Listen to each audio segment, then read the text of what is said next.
Hello YouTube, this is Morgan Airspeed Prime here with my next Boruto anime review. This one's going to be for episode 178, which is called Our Father's Backs. And yeah, this was a really good episode. Sort of the ideal sort of prequel sort of episode ahead of the next manga arc, in terms of the manga just sort of kind of almost out of nowhere. It was just like, oh yeah, here's Ao. We're not really going to explain how he survived, but I suppose you get the idea. Here, they addressed that completely by just being like, here is an episode to introduce him back into things and explain how he survived. In an episode where we're sort of focusing on, quite heavily, the event that seemingly, killed him in the past, but that led to his injuries, as we can see here. So I think overall this episode came together really nicely with regards to like Shikamaru and Ino being sort of a focus, because of course both of their fathers were killed in the destruction of HQ, and who else was there that day? Ao. They were both all there back at HQ. He was the only one to survive that attack, but he lost most of the left side of his body and had to have it repaired by Katasuke with the prosthetics. So that was really cool to see, and that like obviously that means he lost his Byakugan, he lost an arm, he lost a leg, but thanks to Katasuke he can sort of be active again. Now the episode sort of seemingly has him confirm that like, oh, I'm not a shinobi anymore. If I trained harder I could have got back to being a shinobi, but I'm just kind of happy to be alive and active and able to do things. So, very much this presentation of the character of just like, yeah, he's happy to have survived. He returns here, to give his own respects to everyone who passed during the war. Really nice stuff overall. And like you have him interacting with Mugino. Manga readers know exactly the sort of significance of this, I suppose. But a lot of that stuff was really cool. I'd say that probably the most insight into Ao on a deeper level was definitely the scene where he sort of talks about how like the war made him realize that there are just beings, people out there who are just on a level like far beyond him. That the Ten Tails is an example of something that he could never get to the level where he could combat that, and that really opened his eyes. And if there's any insight into like this is a character who's going to be a focus in the next arc, that's the line that I think you kind of have to read into, more so than a lot of the really nice interactions he has with a lot of the other characters. And that, yeah, this episode gave us the full kind of flashback sequence in terms of establishing that he was found in the rubble, I suppose immediately after the HQ was destroyed, but because he was so badly injured, he was in a coma for years before he woke up. Then Katasuke came in and gave him all the new parts, the prosthetics. So that was something I don't think we knew about from the manga. So immediately we have more context for this character ahead of his, I suppose, reintroduction in the next manga arc done in the anime. So just that, the introduction of this character was really well done, really important, and just is an example of like Boruto has now hit a point where it is doing a lot of things right. Even though we're not in a manga arc right now, a lot of what they're doing here in terms of these setup arcs are actually really, really working and adding so much more that we didn't know to the manga. Because the thing with the manga is a lot of people are just like, oh, it's the original material, therefore it is the best. But because the manga is monthly, it has to sort of get through its content like pretty quickly, and it can't really linger on a lot of these sort of minor setup points in a way. So it has to get straight down to kind of business. And moments like this of like a proper in-depth introduction for Ao might have been a bit like overkill to do as like a month or two in the manga, but the anime has the time to have an episode or two ahead of his reintroduction, so who he is. And in that way Boruto is committing to, I suppose, the anime really being this like extended version of the manga, which has been pretty good so far, but now they've sort of hit their stride, and it's becoming sort of the go-to way to kind of experience the story almost, because it is adding so much more.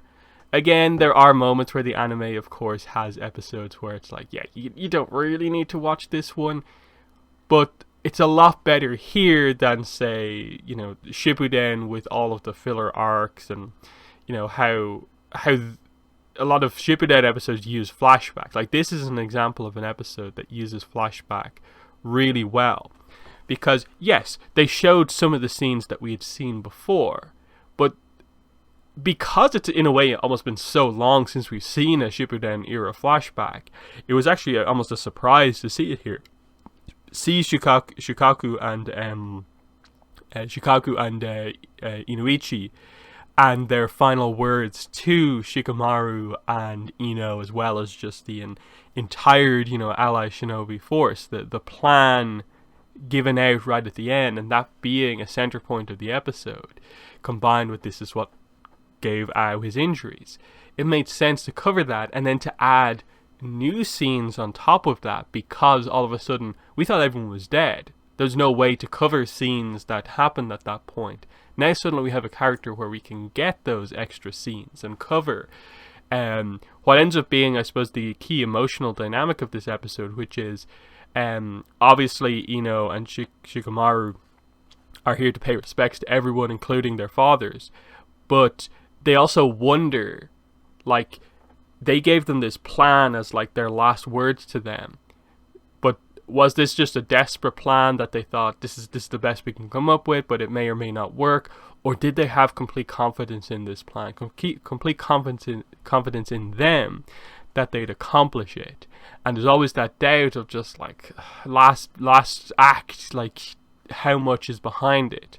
And so I was able to sort of confirm to them that no, they completely believed 100% this is the plan. And they accepted their fate right at the end, that they delivered the message and they just sort of sat down and were like, that's the plan. We've accomplished what we need to. They will do this. We are proud of them and have faith that they'll accomplish it. That was really good. It was sort of the obvious way to go with things, but it really hit and was an effective emotional moment in this episode for, an older Shikamaru and older Ino, to finally get this, last bit of sort of closure about the deaths of their father. So that was good. And then just Ao having a moment to be able to sort of, give them this closure, this nice moment between them, was really good to see. And then, like, you had a little bit of the arc of, like, Shikamaru kind of wondering, like, will he be able to fulfill a similar role to Shikadai that his own father, fulfilled for him? The idea of, I learned a lot just by watching your back. And there's just that impression of, like, yeah, this is going to continue. And that was pretty good. But the actual, I suppose, Tsunade gave the big speech at the memorial. You saw all of the Konoha Genin up on stage, except Hinata, who was in the crowd, of course, because she was, I suppose, watching Himawari, because, I don't know, like, it's one of those ones where, like, Hinata probably should have been up on stage, but then it also, they wanted to have that shot of her holding the picture of Neji next to Himawari, and you couldn't necessarily have Himawari up on stage, so it was a little bit, I suppose, they had to go one way or the other. Either way, they showed Hinata in the sequence. She was involved in the war, and Neji's death was, of course, a huge part of that. And then just seeing all the characters, everyone in wearing black, of course. Big moment. Like, it was nice to just, in a way, just as a Naruto fan, get the almost like closure yourself for, like, yeah, this is a huge event that, like, so many people across the world, not just the Leaf Village, lost their lives in this war.